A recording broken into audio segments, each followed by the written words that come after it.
some ways you can talk about wage theft with those around you and encourage them to really have some buy-in to this issue, encourage them to care about this issue, and encourage them to do more to bring awareness and light and change surrounding wage theft. So number one is personal stories. So if this has happened to you, I encourage you to share your own personal experience with them, obviously within your comfort level, but we're always going to have a lot more buy-in when it's someone that we know, someone that we care about. It's, directly impacting their well-being.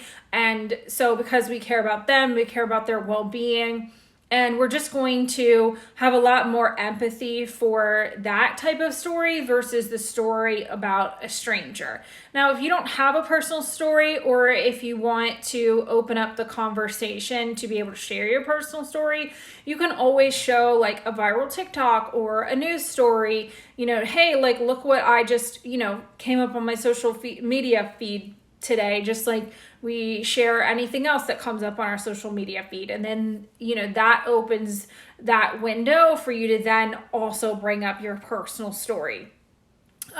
Bring up data and statistics. So talk about how frequent wage theft is, talk about anecdotally how often you've seen wage theft in your own personal lives, but also bring up hard numbers that are on a broader, larger scale. So, for example, the Connecticut Department of Labor from 2012 to 2023 had to order employers to pay back over $10 million worth of stolen wages. And because we know that low wage workers report wage theft in really low numbers, we can then infer that $10 million is not even close to the total amount of money that was stolen. But $10 million is still a large number. And so they're able to then see how big of an issue this actually is. And feel free to pull numbers from your own state. Again, they might have more buy-in if it's from their own neighborhood, their own backyard, their home state, whatever, where they live and work and raise their family.